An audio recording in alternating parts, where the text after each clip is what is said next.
These might be some of the least exciting function names in Excel. They sound more like something from a maths textbook than tools you would use in a real spreadsheet. But each one solves a surprisingly common problem, from fixing misleading percentage changes to making reports easier to read. Plus, they're available in all versions of Excel. I'll show you all 5 with quick examples you can try in the free practice file linked in the description and pinned comment. Let's start with the absolute function. The absolute function returns the absolute value of a number, which means it removes the plus or minus sign. That might sound a bit underwhelming, but used in the right place, it can stop a percentage calculation from giving you a completely misleading result. Here's a common example: calculating year-on-year percentage change when the prior year figure can be negative. For sales, this formula is straightforward: current year minus prior year. Then divide the difference by the prior year to get the percentage. But look what happens with expenses or other items where the prior year number is negative. For travel, costs have gone from negative $1,200 to negative $1,450. The dollar change is negative $250. That's a 21% increase in costs. But if we divide by the negative prior year amount, Excel gives us a positive percentage, which suggests things improved.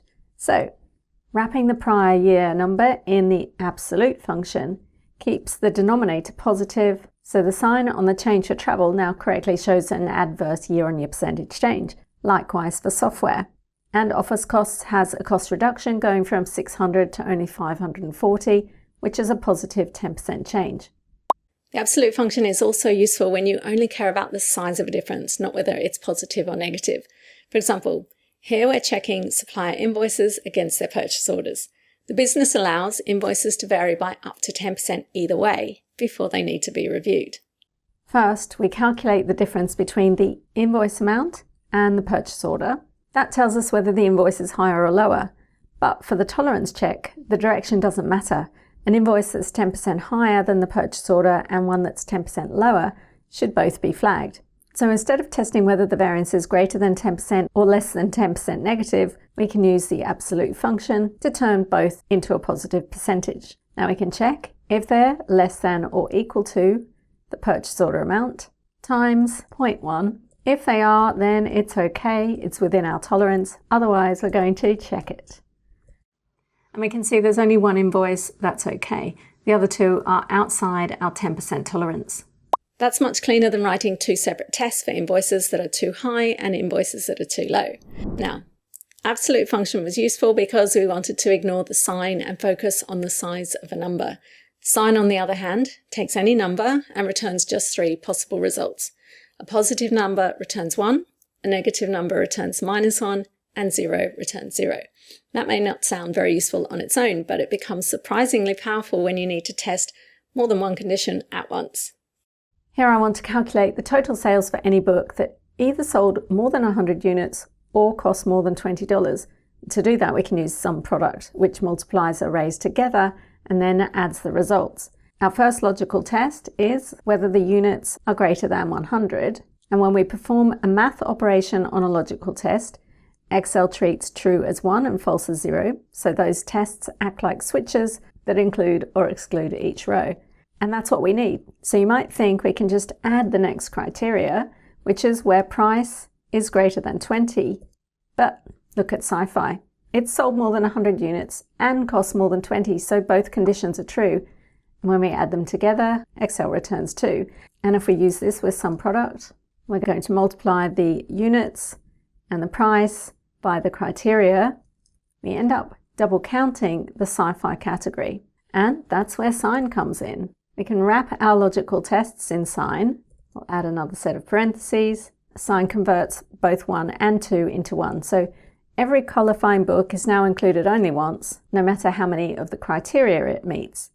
So sign lets us use OR logic with sum product without accidentally double counting anything.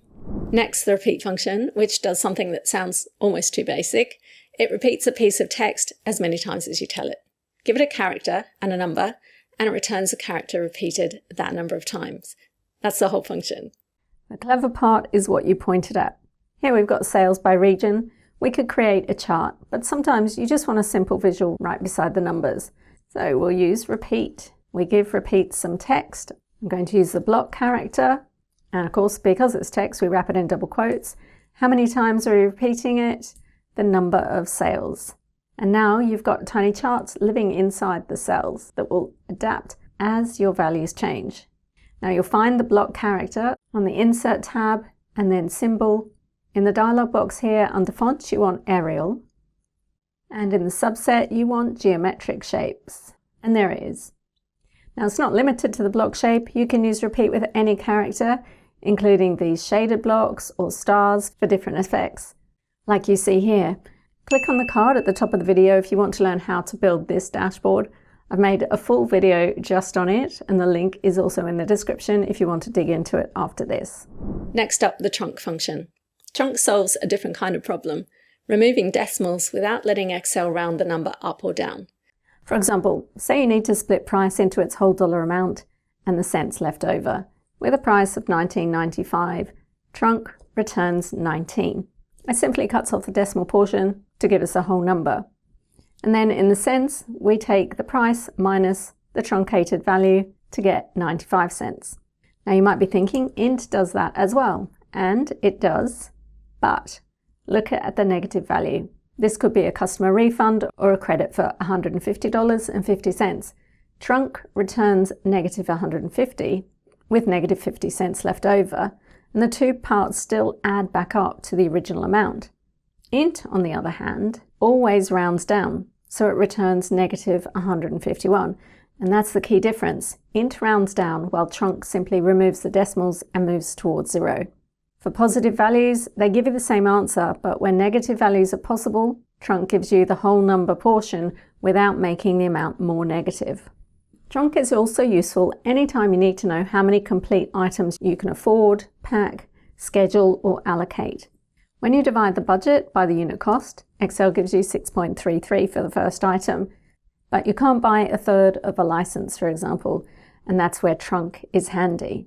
We can simply wrap this in the TRUNC function, and that removes the decimal portion, giving us 6, 8, and 8. And that's the number of whole licenses we can actually buy. We can then calculate the amount left over, taking the budget minus the TRUNC of the budget divided by the unit cost times the unit cost. And we've got $26 remaining. And there's a handy bonus function for that second step, and that is mod. Mod returns the remainder after division. So we take the budget as our number, and the divisor is the unit cost, and it gives us the same $26, but in a much shorter formula. So TRUNC tells us how many whole items fit into the budget. Mod tells us what's left over afterwards.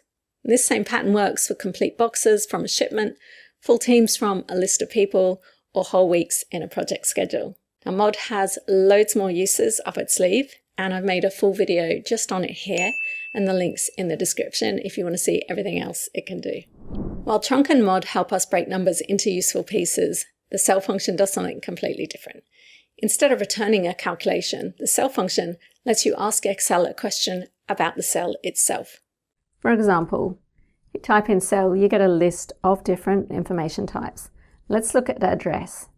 What are we getting the address from? Well, we can select any cell in the file. Let's select this cell, for example, and press enter, and it returns the cell reference.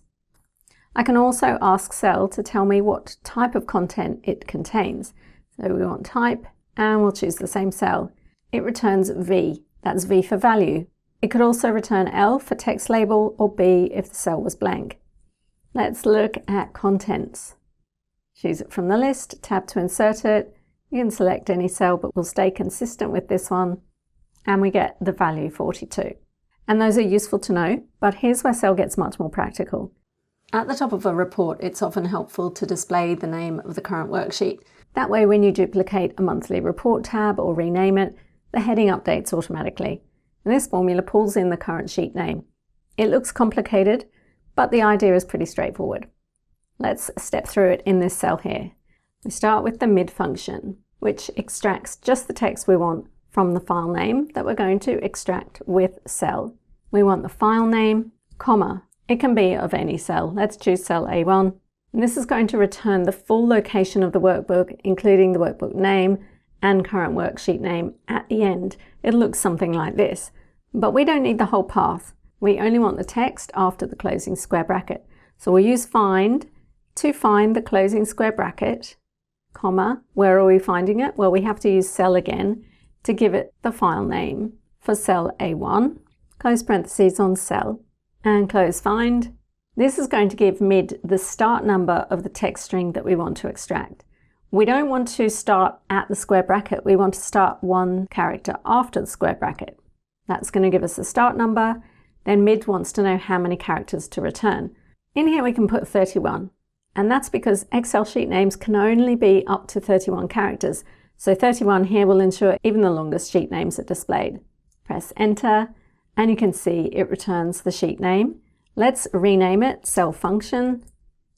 It updates here and at the top of our sheet. There's one catch. You need to save the workbook first. Until the workbook has a file name, cell has nothing to return.